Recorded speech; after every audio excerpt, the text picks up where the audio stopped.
Aujourd'hui, je fais aussi une petite vidéo pour vous montrer un livre qui est récemment publié, qui n'est pas n'importe lequel puisque c'est mon livre.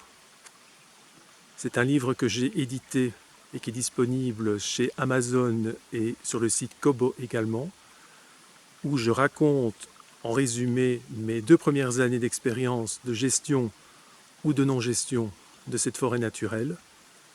Et donc je vous donne que des petits trucs, la biodiversité qui est présente, la biodiversité potentielle, faut-il intervenir, faut-il laisser faire la nature, comment installer des nouvelles espèces indigènes qui n'y sont pas encore, est-ce que je dois abattre des épicéas, les laisser, mes observations avec les animaux, il y a aussi le creusement d'une mare. Alors dans ce livre, moi j'ai vraiment eu envie de partager toutes mes expériences, comment j'ai pu trouver cette forêt et surtout les premiers pas dans la gestion la plus naturelle possible de cette forêt qui est très proche d'une réserve naturelle. Dans le livre, je vais aussi partager mon expérience de choix d'endroits où il y avait beaucoup d'épicéas, pourquoi j'ai décidé de les abattre et puis ce que j'ai fait après avec les troncs. Donc ici vous avez un exemple de protection que j'ai pu réaliser avec les troncs. J'ai créé des barrières de protection comme des enclos et au milieu de ceux-ci, voilà ici par exemple, j'ai planté un châtaignier qui est protégé des dents des cervidés et donc j'espère que cet arbre va grandir. Il n'y avait pas encore de châtaigniers dans ma forêt, j'espère qu'il va grandir et ça va augmenter la biodiversité. Voilà la protection. Alors je n'oublie pas non plus de vous parler de la mare. Donc ici, il y a 1 an, il n'y avait rien. Et en quelques mois, j'ai eu 2 espèces de tritons, triton palmé, triton alpestre. J'ai des libellules, donc c'est vraiment génial. Ça demande un petit peu de travail, 3 après-midi, mais le résultat en vaut vraiment la peine.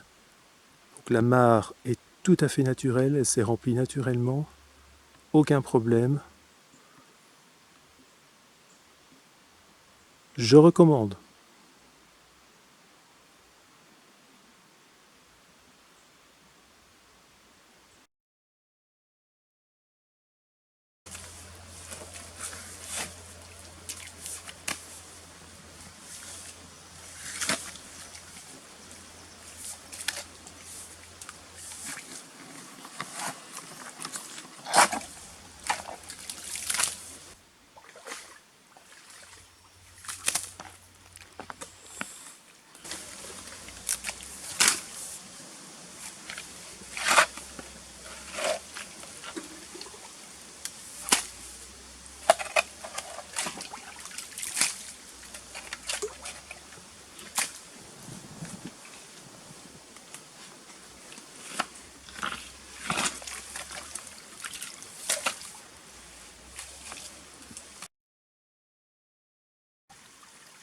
Alors voilà, si vous voulez en savoir plus et si vous avez envie de lire le livre, eh bien je vous invite à regarder les commentaires de cette vidéo. Vous verrez les liens pour avoir accès directement à la page Amazon. Vous pouvez commander la version papier mais aussi la version e-book. Et alors vous pouvez aussi avoir la version e-book sur le site Kobo, toujours dans les commentaires. Voilà, je vous souhaite de belles balades dans la nature, de belles périodes de ressourcement et à bientôt.